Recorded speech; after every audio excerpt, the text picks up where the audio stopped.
세계의 핵담판으로 주목을 받았던 2차 북미 정상회담이 아무런 성과를 내지 못하고 결렬됐습니다. 지금 말씀드리긴 어렵습니다만 조만간 열릴 수도 있고 오랜 시간이 지나야 할 수도 있습니다. 이런 기회마저 다시 보기 힘들 수도 있습니다. 예, 조금 전에 전해드린 대로 베트남 현지에서도 또 우리나라에서도 스몰 딜이냐 빅 딜이냐 미디엄 딜이냐를 논했지 노 딜이 될 거라고는 누구도 예측하지 못했을 겁니다. 그런데 왜 이렇게 하노이판은 허무하게 깨졌는가? 두 사람의 전문가를 연결할 텐데요. 먼저 정의당의 김종대 의원부터 만나겠습니다. 김종대 의원님 안녕하세요. 네, 안녕하세요. 의원님도 판이 아예 깨지는 상황, 결렬 상황까지는 예상 못하셨죠? 아유, 당연하죠. 예, 그렇죠. 이렇게 그 판이 깨질 일이 아니라 서로 요구 사항에 대해서 이견이 있으면 그건 그거대로 예. 뒤로 남겨두고 합의된 부분만이라도 담아가지고 예, 이렇게 예. 일단 완화시키는 방법이 있었는데 아예 무산이 됐다. 이런 건 전혀 예상도 못했고 또 있을 수 없는 일입니다, 사실. 아니 66시간이나 기차 타고 달려왔고 전날 식사와 회동 분위기 좋았고 심지어 당일 오전 분위기도 좋아 보였는데 도대체 왜 결렬, 왜 깨진 겁니까? 그러니까 이제 시작은 북한의 경제 제재 완화 요구가 생각보다 거셌다는 데서부터 시작이 된 것 같아요. 사실 북한은 저도 작년부터 이렇게 북한 측하고 대화를 해보면 이 제재를 계속 한다는 거에 대해서 몹시 화가 나 있었고 예. 이번에 트럼프 대통령을 만나면 이 점을 좀 단단히 얘기해서 몇 개라도 풀겠다는 이런 의지가 워낙 강했는데 우리가 그걸 과소평가했던 것 같습니다. 그런데 일단은 이게 말이 되냐 좀 이렇게 우리가 성의를 보였는데 제재 다도 아니고 조금만 풀어줘야지 이런 식으로 나오니까 원래 제재 해제를 염두에 두고 오지 않았던 미국 측 입장에서 사실 일부 유예라든가 다른 어떤 그 우회로를 이렇게 설정해 주는 걸로도 충분하다고 봤는데 제재 해제라는 단어가 나오는 순간 미국이 부담을 크게 느꼈고. 아니 그럼 미국 측에서도 뭔가 줄 생각을 했을 텐데 그럼 미국이 생각하는 북한에게 줄 선물은 뭐였던 거예요? 경제 제재 완화가 그러니까 아니면? 이 제재관에서는 제재 완화 내지 해제라는 말을 하지 않고 예. 일단은 북미 협상에 도움이 될 수 있다면은 제재 면제나 제재 유예를 할 수 유예? 있는 방법을 제시하는 겁니다. 그렇게 되면은 문재인 정부가 나서서 예. 유엔 안보리에다가 금강산 관광 재개와 같은 이런 것들이 유엔의 제재에서 면제될 수 있도록 그렇죠. 요청을 하면 유엔이 길을 열어주는 이런 형식으로 역할 분담이 돼 있었어요. 그러니까 개성하고 금강산 얘기가 그래서 계속 나왔던 거군요. 그 정도 제재는 가능할 것이라는 얘기가 제재 해제는. 예, 그러면 그런 식으로 제재 유예 면제를 예상을 했지 제재 해제까지 이렇게 염두에 두고 온 것 같지는 않은데 예. 북한이 이제 제재 해제 얘기를 하니까 미국도 준비해둔 카드를 패를 꺼내버린 거란 말입니다. 그게 바로 이제 알파에 해당하는 은닉 핵시설의 예. 폐기 사찰까지 요구하는 여기까지 나갔다는 얘기군요. 그렇습니다. 이렇게 한 방 매기니까 또 한 방이 들어오는 이런 식으로 장군 멍군이 생각보다 강도 높게 오고 갔던 것이 오후에로 이제 들어서면서 거의 그 5,000시간 가까이 되는 동안에 이런 분위기가 심각해지니까 예. 이제 이후에 판을 정리합시다. 이렇게 나간 건 미국 쪽인 것 같습니다. 마지막에 판을 깬 건 미국이다.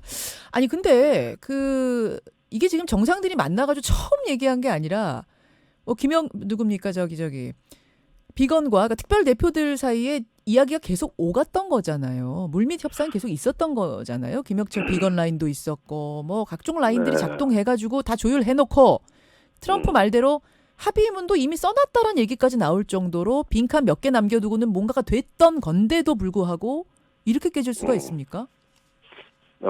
비건 대표를 제가 만난 게 약 보름 전 2월 12일 워싱턴에서였는데요. 예. 그때 북한하고는 협상안이 전혀 만연이 안 됐고 이제 정상회담은 2주밖에 안 남았다 하면서 굉장히 어려움을 토로하다가 이제 정상회담을 일주일 남겨놨던 시점에 하노이로 가서 이제 북한하고 협상을 할 거다. 이렇게 이야기를 했습니다. 그러니까 결국은 이번 정상회담은 뭔가 의제가 조율이 되고 준비가 착착돼서 열리는 정상회담이 아니라 예. 하도 실무회담이 안 되니까 모든 게 교착 상태에 빠지고 실타래처럼 얽혀드니까 예. 정상회담에서밖에 풀 데가 없지 않느냐. 이런 마지막 남은 수단이었어요. 그러니까 그런 만큼 예, 이른바 톱다운 방식이라고 우리 얘기하는데 그 톱다운을 너무 믿었다 이렇게 보시는 거예요. 너무 많은 걸 톱에게 맡겼다?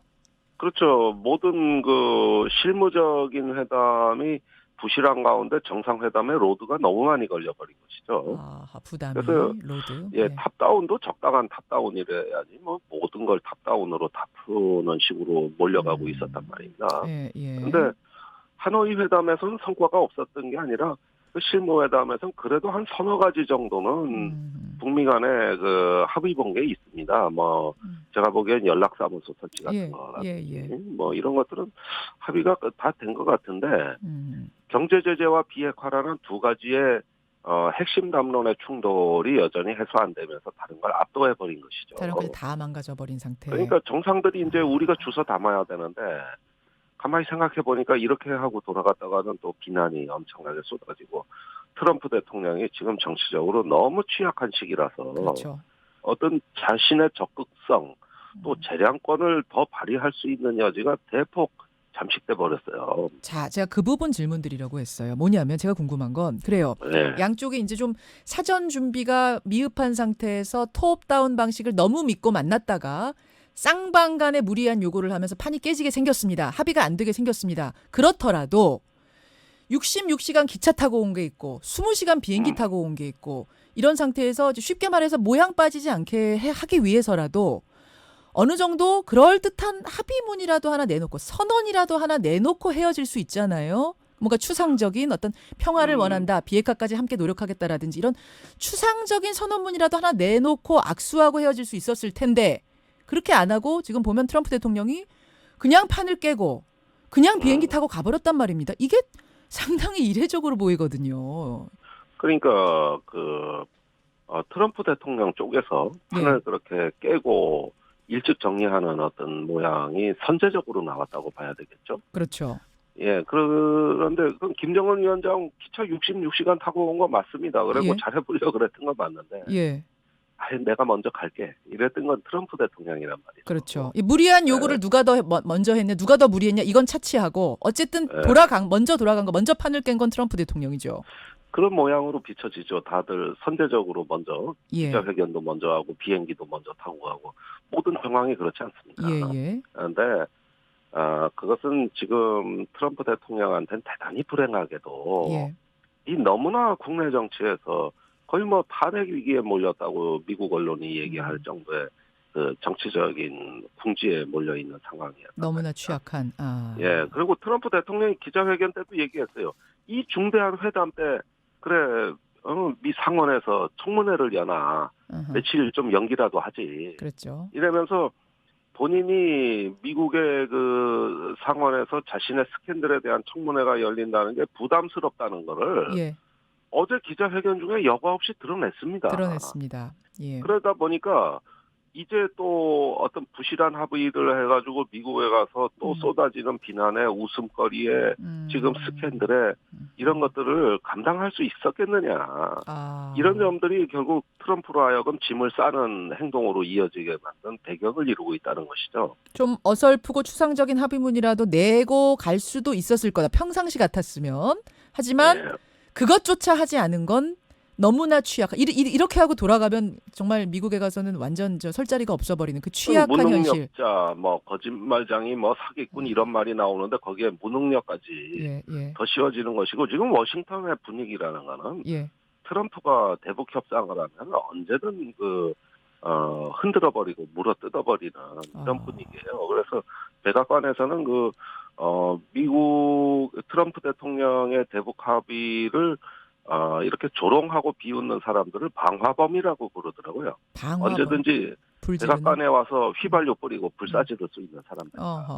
예. 이런 의미로 이제 여기 워싱턴의 방화범들이 득실득실하다는 백악관 관계자의 말을 듣는. 예. 근데 이러고 돌아가도 욕먹는 건 마찬가지 아니에요? 아무것도 안 하고 빈손으로 돌아가도? 근데 벌써 일부 언론에서 나오고 있습니다만은 나쁜 합의보다는 합의를 못한 게 낫다. 벌써부터 미국 언론의 논평인데 사실은 이게 미국 내 주류 언론의 시각인 건 맞습니다. 예, 알겠습니다. 자, 나쁜 합의보다는 못한 게 낫다. 안 한 게 차라리 낫다. 판 깬 게 낫다라는 요거 그러니까 현실 정치에서의 취약함이 트럼프로 하여금 그냥 돌아서게 한 거다. 아주 그 어떤 추상적인 합의문조차도 만들지 못하게 한 거다 이 말씀이세요. 그러면 이제 어떻게 될 것인가 앞으로의 전망인데요. 그래도 좀 다행인 것은 어제 저녁 늦게 사진 한 장이 나왔어요. 두 사람이 헤어질 때 악수하면서 웃으면서 헤어지는 사진. 이 상황만 우리가 전해 들었을 때는 둘이 얼굴 울그락불그락하고 뭐 싸우고 등 돌렸을 것 같은데 의외로 웃으면서 헤어졌더라고요. 그러니까 지금 북미 관계를 보면은 참으로 역설적인 관계라고 볼 수가 있는 게 가장 사랑스럽고 친절한 언어로 상대방을 협박하는 관계. 저는 그렇게 봅니다. 사랑하는 당신, 내가 얼마나 당신을 사랑하는지 몰라요. 그런데 딴짓하면은 죽여버릴 거야. 뭐 이런 식의. 가장 사랑스러운 언어로 상대방을 압박하는. 그러네요. 이런 관계가 북미 관계가 돼버렸습니다. 예. 이게 참 역설적이고 기묘한 거예요. 그러니까 이거는 애증 관계라고도 표현을 해야 될지 참 뭔가 좀 이제껏 볼 수 없었던 미시감. 아주 이례적이죠. 그런 느낌이 드는 것이죠. 아주 이례적이어서 그런지 지금 전문가들의 논평도 사실 예측도 다 틀리고 있는 게 정말 이건 종잡을 수 없는 너무도 이례적인 상황의 연속이다 이런 이야기를 하는데 또 한편에서는 그렇게 이례적인 두 정상이기 때문에 한반도의 비핵화라는 참 어려운 숙제를 풀 수도 있을 거다. 그래서 또 역설적으로 기대하기도 하고 우리가 그러는 거 아니겠습니까? 네. 그렇죠. 자, 그렇다면 앞으로는 어떻게 될 것인가? 다들 이 판이 완전 깨진 거라고 얘기하진 않습니다. 하노이 판은 깨졌지만 아예 북미 회담의 판이 깨졌다고 얘기하진 않고 두 사람 다 헤어졌는데 앞으로는 어떻게 될 것인가? 어떻게 전망하세요? 예, 일단 트럼프 대통령은 자기 정치를 할 거고요. 또 김정은 위원장은 사실 실망감에다가 위신의 추락이 있습니다. 예. 그렇다면 당장 북미가 이것을 풀어갈 수 있는 동력은 굉장히 적어졌거든요. 그렇다면 이제 다른 행위자들의 역할인데 한미 정상회담에서 문재인 대통령 역할, 또 미중 정상회담에서 시진핑 주석의 역할, 이게 굉장히 중요해졌다.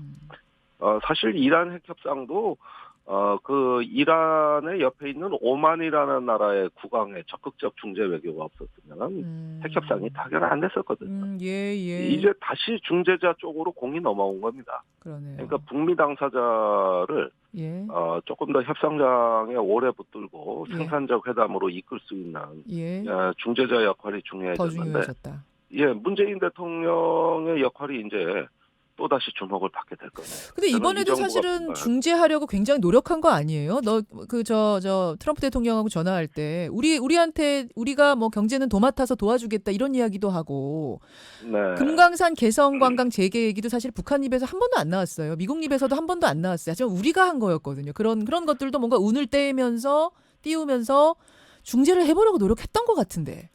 아니 그러니까 북한이 5개 유엔 제재 결의안 해제 이런 얘기를 하지 말고 우리가 좀 관광이나 무역이나 이런 것 좀 할 수 있는 여러 가지 방법을 찾고 있으니 미국이 비핵화의 진정성을 봐주고 제재 유예를 좀 해달라 이런 얘기를 했으면은 미국이 오케이를 하고 그다음에 문재인 대통령이 유엔에다가 제재 면제를 요청하고 이렇게 해서 금강산 관광부터 재개해 들어갔으면은 이건 한국 정부가 이번에 반드시 실현된다고 믿고 미리 우리가 지금 깔아놓은 시나리오거든요. 문재인 대통령이 다 얘기하고 있는 거예요 지금. 맞아요. 다 들으라고 얘기하고 있는 거죠. 그래서 경제협력 문제는 북미 정상회담 의제가 아니라 남북 정상회담 의제다.